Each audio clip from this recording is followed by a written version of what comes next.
ابن جوزی نے لکھا ہے سینکڑوں سال پہلے، آج کے کسی عالم کی بات بتاتا تو لوگ انکار کو، سینکڑوں سال، کہتے ہیں بلخ میں قحط پڑ گیا، لوگ ہجرت کر کے سمرقند آ گئے، ایک سیدوں کا خاندان بھی آیا، ایک ایسی خاتون بھی آئی جس کے ساتھ 3 بیٹیاں تھی، بیٹا بھی کوئی نہیں، خاوند فوت ہو گیا، مسجد کے ساتھ مہمان خانے بنے ہوتے تھے، وہاں اس نے بچوں کو ٹھہرایا اور نکلی سمرقند میں کہ کوئی آدمی مل جائے، تو وہ سیٹھ صاحب چودھری صاحب کہنے لگے مجھے کیسے پتا چلے گا تو سید ہے، مجھے بتاؤ، کسی کو چوک میں کھڑا کر کے کہا جائے بتاؤ تو کون ہوتا ہے، اس شخص کا کیا اشر ہوتا ہے، کیا حال ہوتا ہے، کہا کیسے پتا چلے گا؟ تو سید زادی نے اپنا پلو کھولا اور اپنے آنسو دونوں آنکھوں سے صاف کیے تو کہنے لگی اللہ تیرا بھلا کرے، میں ثابت نہیں کر سکتی کہ میں حضور کا خاندان، میرے پاس کوئی دلیل نہیں، میں نہیں بتا سکتی، چل ٹھیک ہے، چلی گئی۔ کسی نے بتایا کہ یہاں ایک یہودی بھی رہتا ہے، وہ بڑا سخی ہے، یا آتش پرست ہے یا پارسی ہے کافر غیر، سخی بڑا ہے، اس کے پاس گئی، بیٹھی رہی، لوگ بیٹھے تھے، جب چلے گئے تو قریب گئی، کہنے لگی مجبور ہوں، پریشان ہوں، غریب نہیں ہوں، کہنے لگا بی بی تجھے کبھی دیکھا نہیں، سمرقند کی اتنی آبادی نہیں، میں سارے شہر، تو کون ہے؟ تو کہنے لگی تعارف نہ ہی پوچھے تو اچھا ہے۔ اس نے کہا چلو اگر پتہ چل جائے تو، کہنے لگی میں مسلمانوں کے نبی کی اولاد ہوں، مسلمانوں، اس نے کہا پیغمبر خدا کی اولاد، اٹھ کے کھڑا ہو گیا، بی بی کو ساتھ لیا، گھر گیا، کہنے لگا جو صاف ستھرا کمرہ ہے نا اسے پھر دھو ڈالو، ایک دفعہ پھر دھو ڈالو، کمرہ دھلایا، صاف کرایا، پھر کہنے لگا بی بی میرے برتن زیادہ صاف ستھرے نہیں، میں نئے نہ خرید کے لا دوں، پھر نئے برتن لایا، پھر اپنے بچوں سے کہنے لگا اونچا نہ بھولنا کہ سیدہ فاطمہ کی شہزادیاں آئی ہیں، یہاں کوئی شخص اونچی بات نہ کرے۔ پھر کہنے لگا بی بی جو میرا بالکل طیب اور حلال رزق ہے نا، یہ اس میں سے لنگر ہے، لیکن چونکہ میں غیر مسلم ہوں، مجھے سلیقے نہیں آتے، جیسا تیسا بھی ہو نا اسے قبول کر لینا۔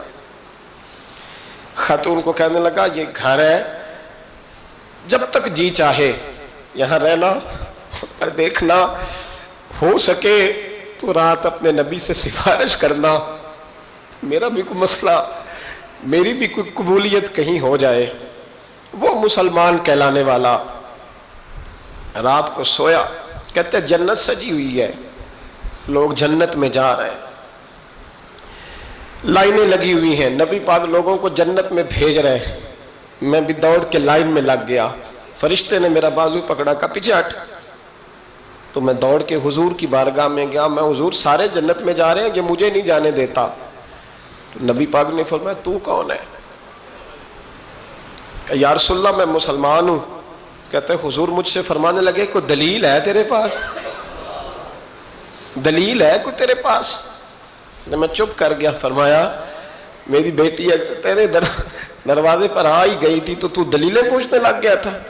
ہم جا دوڑ جا، سویرے آنکھ کھلی تو گلیوں میں ڈھونڈتا پھرتا ہے، تلاش کرتا پھرتا ہے، کونے کونے میں جاتا ہے وہ سادات کا گھرانہ کہاں گیا، ڈھونڈتے ڈھونڈتے اس غیر مسلم کے دروازے پہ جا کے پہچان لیا، تو کہنے لگا خدا کا واسطہ جو تو نے نوکری کی ہے نا ان کی مجھ سے 11 گنا لے لے، یہ سادات کا گھر مجھے دے دے۔ تو کہنے لگا کل تو آتا تو شاید بات اور ہوتی، آج بات اور ہے۔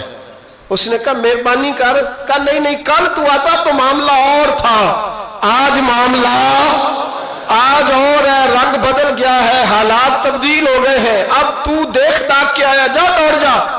کہنے لگا نہیں مہربانی کر، دے دے، تو غیر مسلم ہے تیرا کیا تعلق؟ کہنے لگا چپ کر، غیر مسلم میں کل تک تھا، کل سے سیدوں سے پیار کیا ہے تو میرے حالات سنور گئے ہیں، وہ جو نظارے تو نے رات خواب میں دیکھے ہیں میں نے جاگتی آنکھوں سے دیکھے ہیں، میں نے جاگتی آنکھوں سے، اور تو نے کسی مفتی پیر عالم کے ہاتھ پہ کلمہ پڑھا ہے، میں نے رات محمد عربی کے ہاتھ پہ کلمہ پڑھا ہے۔ حضرت عمر جب نعرہ لگاتے نا تو کیسر و کسرا کانپتے، سفیر آتے روم کے ملنے کے لیے تو کہتے جاؤ عمر نفل پڑھ رہے ہیں، ٹائم کوئی نہیں۔ ایک دن اندر میٹنگ ہو رہی تھی، حضرت عمر میٹنگ میں بیٹھے تھے، آپ کے بیٹے ملنے آئے عبداللہ ابن عمر. ابا جی اندر آ جاؤ. فرمایا دروازے پہ کھڑا ہو, میں ضروری بات کر رہا ہوں, اندر نہ آنا. جناب عبداللہ ابن عمر کہتے ہیں میں دروازے پہ کھڑا ہو گیا. تھوڑی دیر گزری تو امام حسین بھی آ گئے. ایک حدیث میں, ایک روایت میں امام حسن کا لفظ بھی ہے. امام حسین آئے, آ کے عبداللہ ابن عمر سے کہنے لگے عمر فاروق اندر ہیں؟ تو کہا وہ اندر تو ہے. تو کہا آپ کیوں دروازے پہ کھڑے ہیں؟ کہنے لگے ابا جی نے کہا ہے یہاں انتظار کرو, میں کوئی ضروری بات کر رہا ہوں. لیکن شہزادے میرے لیے کہا ہے, میرے لیے, آپ جانا چاہیں تو چلے جائیں. امام حسین کہنے لگے امیر المومنین کوئی بات کر رہے ہوں گے, میں ظہر کے وقت مسجد میں مل لوں گا, ظہر کا ٹائم آئے گا نا تو میں مسجد میں مل لوں گا. یہ کہہ کے چلے گئے. حضرت عمر باہر آئے تو حضرت عبداللہ ابن عمر سے کہا کہ کوئی آیا تو نہیں؟ عرض کی حضور حسین ابن علی آئے. حسین ابن علی. تو کہا اندر کیوں نہیں بھیجا؟ کہا میں نے کہا تھا بے شک چلے جائیں, لیکن وہ کہہ رہے تھے کہ میں ظہر کے وقت مسجد میں مل لوں گا. تو سیدنا عمر فاروق فرمانے لگے عبداللہ تجھے تیری مار ہوئے, حسین کو کیوں واپس بھیجا؟ پھر عمر, دنیا داروں کے سامنے ڈٹنا, کھڑا ہونا عمر پہ ختم ہے, لیکن جو اندر کی بات ہے نا, روح کی, جو عقیدت کی بات ہے, جو وفا کا رشتہ ہے, اس کو کون سمجھے؟ یہ جو روح کی مجبوریاں ہیں, یہ جو وفا کی مجبوریاں ہیں, اسے لوگ کیا سمجھیں؟ انہیں کیا پتا کہ مرشد کے بیٹے کے پیر چومنے میں حسن کیا ہوتا ہے. انہیں کیا پتا کہ جب استاد کا بیٹا گھر میں آتا ہے تو دل کرتا ہے مکان بیچ کے اسے دے دیں, اس کے باپ کی نیکیاں بڑی ہیں. جناب عمر فاروق دوڑے گئے, امام حسین کے دروازے پہ دستک دی. امام حسین باہر, کہا شہزادے یار ملنے آئے تھے, بغیر ملے کیوں آ گئے؟ عرض کی کہ آپ مصروف تھے, آپ کے اپنے بیٹے بھی دروازے پہ کھڑے تھے, تو میں واپس آ گیا. امام حسین کہتے ہیں عمر جذبات میں آ گئے, سر سے پگڑی گر گئی. کہنے لگے حسین, میرے بیٹے کا اور حسین کا کیا مقابلہ؟ کیا اس کی ماں کا نام فاطمہ الزہرا ہے؟ کیا اس کی نانی کا نام ختیجۃ الکبریٰ ہے؟ کیا اس کے نانے کا نام محمد مصطفیٰ ہے؟ اور پھر سر سے پگڑی اتری تھی, اپنے بال زور سے پکڑ لیے. کہنے لگے حسین میں نا مکے میں اونٹ چرایا کرتا تھا اور ڈنڈوں سے مار کھاتا تھا اپنے باپ سے. یہ جو آج ساری دنیا میں عمر کے نعرے لگتے ہیں, یہ تیرے نانے کا صدقہ ہے. شہزادے میری وفا اور میری وفا میں جب تیرا دل کرے نا دوڑ کے آ جایا کر. عمر تو لوگ, ایک دن امام حسین نے آ کے نا جناب فاروق اعظم سے کہا, خطبہ دے رہے تھے بچوں کی طبیعت شروع میں, پتہ نہیں کیا بات آئی امام حسین کے دل میں. کہنے لگے عمر نیچے اترو, یہ میرے نانا کا منبر ہے. تو حضرت سیدنا عمر, سنو کبھی میرا بھی بچہ آ جائے تو میں کہتا ہوں اس کو پکڑو یار, بچوں کو تو نہیں نا جمعوں میں مطلب ذکر کیا جاتا, اترنا میرے نانے کا منبر ہے. جناب عمر اتر کے نیچے کھڑے ہو گئے. تو کہا جا کے اپنے نانے کے منبر پہ بیٹھ. تو حضرت عمر رو پڑے, کہنے لگے شہزادے میرے نانے کا منبر ہی کوئی نہیں ہے ہی نہیں, یہ منبر یہ مصلی یہ تیرے نانے کی شان ہے, میرے نانے کا کوئی منبر نہیں, تیرے ہی نانے کا منبر ہے. تھوڑی دیر کھڑے رہے تو امام حسین کہنے لگے اچھا کوئی نہیں آپ کے نانے کا منبر کا نہیں. کہا چلو پھر میرے نانے کے منبر پہ بیٹھ جاؤ, چلو خیر ہے, کوئی نہیں آپ کے نانے کا. کہا نہیں. تو کہا کوئی نہیں پھر میرے نانے کے. جب حضرت عمر بیٹھے تو بڑا شاندار جملہ کہا, فرمانے لگے میں منبر پر مرضی سے نہیں بیٹھا تھا, مجھے ابو بکر نے بٹھایا تھا, اور پھر حسین کے کہنے پہ میں اترا ہوں, اب مجھے حسین نے بٹھایا ہے. اب کسی کی جرت ہے تو عمر کو اتار کے دکھائے, اب میں حسین کا تیری نسل پاک میں. یار کتنی بے شرمی کی بات ہے, لوگ امام حسین کو باغی کہیں. وہ حضرت امام اعظم ایک باغ میں بیٹھے تھے, شاگرد ساتھ تھے, تو کتابیں بکھری ہوئی تھی, کچھ لکھا جا رہا تھا, بکھری ہوئی تھی کتابیں. امام محمد بھی بیٹھے تھے, امام ابو یوسف, کئی اور شاگرد بیٹھے تھے. تو جب لکھتے ہیں نا یہ لوگ تو حوالوں کی تلاش ہوتی ہے, کتابیں بکھری ہیں, صفحے بکھرے.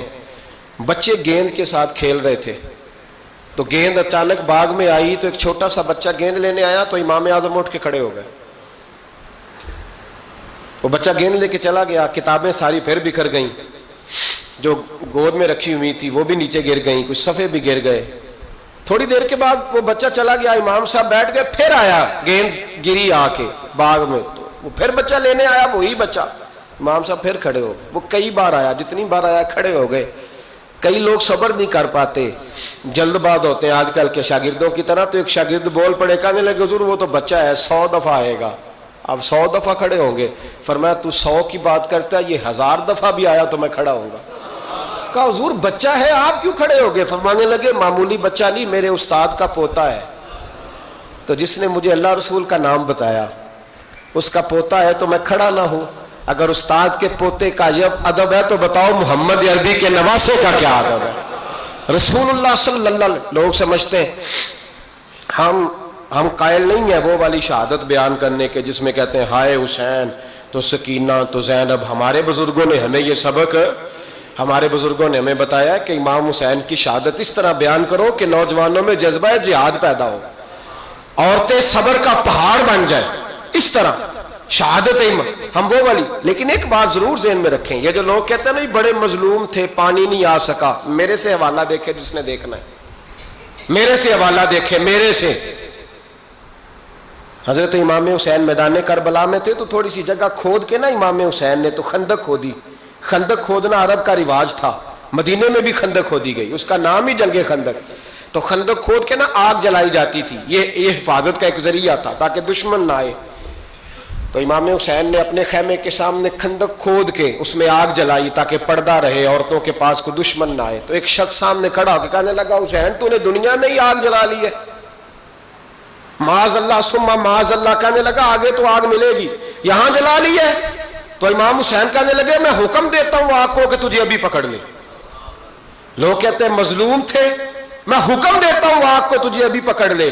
یہ لفظ امام حسین نے کہے، میں 3 کتابیں تو میری لائبریری میں ابھی ہیں جن میں حوالہ ہے، 3 کتب سے، اور آج کل پرسوں کی کتاب نہیں، سینکڑوں سال پرانی۔ جب کہا نا میں حکم دیتا ہوں تو وہ آدمی گھوڑے سے نیچے گرا، گھوڑے سے نیچے گرا، اور گھوڑے کی رکاب کے اندر اس کا پیر الجھا، گھوڑا ڈر کے اتنا دوڑا کہ جا کے اس آدمی کو آگ میں پھینک دیا۔ امام حسین کے سامنے جل کے مر گیا۔ یہ حسین ابن علی ہے، یہ ابھی حکم دیتے تو فرشتے ابھی آ جاتے، یہ ابھی بات کرتے تو ساری دنیا کی فوجیں ابھی اکٹھی ہو جاتی، یہ ابھی حکم دیتے تو ابھی آ جاتے۔ اور سنو، اگر جناب اسماعیل کے لیے دمبا آ سکتا ہے تو وہ تو حضرت ابراہیم کے بیٹے تھے، اور یہ تو مصطفیٰ کی اولاد ہے، ان کے لیے کیا کچھ نہیں ہو سکتا۔ لیکن امام حسین نے پسند کیا تھا کربلا کے جہاد کو، اس کو پسند کیا تھا مولا علی نے، وہ اپنی پسند پہ تھے۔ کوئی آدمی اس طرح نہ بیان کرے کہ بڑے مظلوم تھے تو بڑی مشکل میں تھے تو بڑا روتے تھے بڑے، اور کوئی شخص ایسی بات، یہاں تو تماشا لگ گیا ہے، تماشا لگ گیا ہے۔ ایک وہ ہے جو آج کل کہہ رہے ہیں بس جی وہ تو 2 شہزادوں کی جنگ تھی، انہیں بھی شرم نہیں آتی، اور ایک ممبروں پہ چڑھے ہوئے ہیں، چہرے پہ داڑھی کوئی نہیں، سر پہ ٹوپی کوئی نہیں، بازاری سا انداز ہے، کبھی دوڑ کے ادھر جاتے ہیں، کبھی بھاگتے ہیں، کبھی کہتے ہیں اونچا بولنا، پیروں پہ کھڑا ہونا، یہ لوگ بیان کریں گے امام حسین کی بات، یہ لوگ بیان کریں گے۔ بیبیوں کے مصائب پڑھ رہا ہوں، وہ اور بیبیاں ہوتی ہیں جو ہائے ہائے کرتی ہیں، واہ ویلا کرتی ہیں، یہ میرے نبی کا خاندان ہے، یہ میرے نبی کا خاندان ہے، نبی کا خاندان۔ میں حوالہ دکھاؤں گا، مجھ سے سنو حوالہ۔ حضرت سیدہ زینب نے سارے جنازے دیکھے، بھتیجوں کو، بھانجوں کو، سب کو شہید ہوتے دیکھا۔ عورتیں ڈرتی میت کو ہاتھ نہیں لگاتی، چیختی ہیں بیبیاں، لیکن حضرت جناب زینب نے پتہ کیا دیکھا تھا؟ وہ سننا ذرا۔ امام حسین کی لاش مبارک کربلا میں پڑی تھی، اور امام حسین کا سر کاٹ کے نیزے پہ چڑھایا گیا تھا، اور وہ بیبیوں کے سامنے خالی سر چل رہا تھا، اور سینکڑوں میل کا سفر کر کے دمشق کے بازاروں سے گزرتا وہ سر گیا۔ آج میں سر کی بات نہیں کرتا، سر کی، آپ مرد ہیں، جوان ہیں سارے، یہاں کسی کا کٹا ہوا ہاتھ پھینک دیا جائے نا، ہاتھ تو لوگ چیخے مار کے دوڑ جائیں گے، بلکہ ہاتھ تو دور رہا، کسی کی انگلی کاٹ کے یہاں پھینکی جائے تو لوگ چیخے مار کے مرد دوڑ جائیں گے۔ لیکن کٹا ہوا سر دیکھا، لاشیں دیکھے، یزید کا دربار آیا، بی بی صاحبہ کو نا ایسے عورتوں نے اپنے حالے میں لیا ہے، سیدہ زینب وہاں بیٹھ گئیں، تو جب بولا نا یزید دربار میں، کہنے لگا کہ دیکھو اللہ نے عزت والوں کو عزت دی، معاذ اللہ ثم معاذ اللہ. اور میرے مخالفین کا کیا حشر ہوا جب اس نے دیکھیں نا، ایک آدمی مجبور ہے، مقہور ہے، اتنا لمبا سفر ہے، غربت ہے، پیاس ہے، بیماری ہے، کیا انداز ہے جب اس عالم میں یزید کے دربار میں اس نے گستاخی کی امام حسین کی. یہاں لوگ کہتے ہیں کسی کو کچھ نہ کہو، کیوں نہ کچھ کہیں؟ جو سیدنا امام حسین کے بارے میں بات کرے گا زبانیں کھینچیں گے اس کی، جو صحابہ کے بارے میں بات کرے گا ہم کرنے دیتے ہیں. یہ کیا بات ہوئی؟ گستاخی کرنا، بے ادبی کرنا، یہ کون سا دین ہے؟ یہ تو تم بے دینی پھیلا رہے ہو.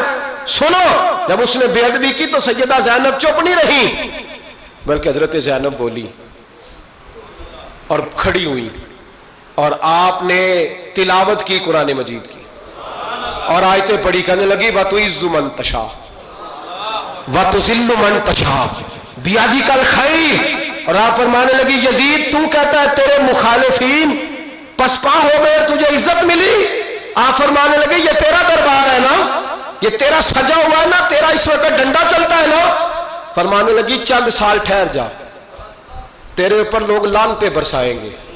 اور فرمایا جب جمعے پڑھے جائیں گے تو لوگ میرے حسین کے نام کے خطبے پڑھیں گے. فرمایا آج یہ تیرا دربار ہے نا. حضرت نعمان بن بشیر صحابی رسول تھے، وہ کہتے ہیں میرے قریب ایک نابینا صحابی بیٹھا تھا، سنو سنو حوالہ میں دکھاؤں گا. کہنے لگے میرے قریب اس وقت یزید کے دربار میں ایک نابینا صحابی بیٹھے تھے، جب بی بی زینب نے یہ بات کی نا تو وہ نابینا صحابی میرا ہاتھ پکڑ کے کہنے لگے نعمان علی آ گئے، یہ تو علی کی آواز ہے، علی آ گئے. جبریل امی بول رہے ہوں جیسے، حکمت کے گوہر رول رہے ہوں جیسے، دربار دمشق میں وہ زینب کا خطاب منبر پہ علی بول رہے ہوں جیسے. کہنے لگے علی آ گئے، علی، یہ تو علی کی آواز ہے. جناب نعمان بن بشیر کہنے لگے نہیں، علی جب بولتے تھے تو بڑا رنگ ہوتا تھا، ابھی تو زینب کھل کے بول ہی نہیں رہی، ابھی تو زینب ستائی ہوئی ہے، ابھی تو زینب زخم کھا کے آئی ہے، ابھی تو زینب پیاسی ہے. کاش زینب تر و تازہ ہوتی تو زینب خطبہ پڑھتی تو علی کی طرح گرجدار آواز نکلتی. یزید کے محل کانپتے، جبریل امی بول رہے ہوں جیسے، حکمت کے گوہر رول رہے ہوں جیسے، دربار دمشق میں بی بی زینب کا خطاب منبر پہ علی بول رہے ہوں جیسے. وہ مسکینوں کی طرح منتیں نہیں کر رہے تھے، ہائے پانی ان کا مزاج ہی نہیں تھا، بلکہ وہ دلیر لوگ تھے، دلیر، اور بر موقع بر محل بولتے تھے. یزید آیا دربار میں، جب یہ سارا قافلہ وہاں پہنچا تو یزید دربار میں آیا، اور جب وہ دربار میں آیا تو بادشاہوں کا طریقہ ہے، گاڑیاں اب ہمارے بادشاہوں نے روٹر والی گاڑیاں رکھی ہوئی ہیں، وہ یوں یوں چلتی ہیں، شور ہوتا ہے پیچھے. اس زمانے میں کہا جاتا تھا با دبا ملاحظہ ہوشیار، پیچھے ہٹ جاؤ، نعرے لگنے لگے.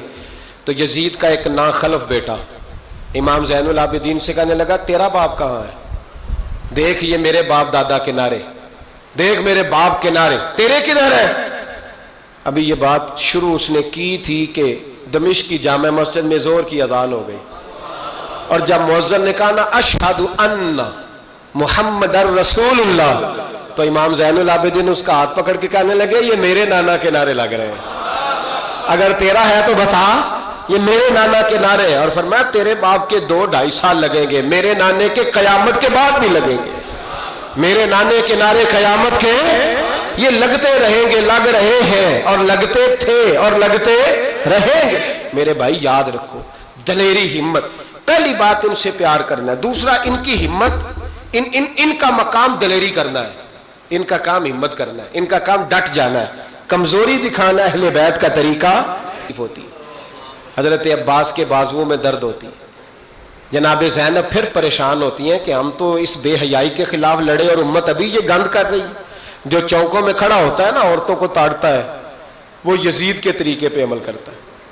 یہ دلائل ہے، آپ سوچ لیں، اندازہ کر لیں کہ ہم نے کس جماعت میں کھڑے ہونا ہے. اس لیے گند سارا نکالیں. امام حسین کا ایک پیغام آج اپنانا بڑا ضروری ہے. امام حسین نے سر سجدے میں کٹایا اور قرآن کی تلاوت نیزے کی نوک پہ بھی جاری رہی ہے. اس لیے آج کم از کم 10 نفل امام حسین کی سنت سمجھ کے ضرور پڑھیں گے انشاءاللہ. جنہوں نے روزہ رکھا ہے بڑا اچھا کیا ہے، چلو جو نہیں رکھ سکے پھر بھی نفلی ہے، کوئی فرض نہیں، کم از کم 3 دفعہ سورت یاسین کی تلاوت آج ضروری ہے امام حسین کے لیے. کریں گے انشاءاللہ تعالی. اگر وہ نیزے کی نوک پہ پڑھ سکتے ہیں تو آپ ان کی خاطر بھی تو پڑھ ہی سکتے ہیں نا. تو بہت ضروری کام آج نفل پڑھنا ہے، اور بہت ضروری کام آج قرآن پاک کی تلاوت کرنا. کریں گے انشاءاللہ تعالی.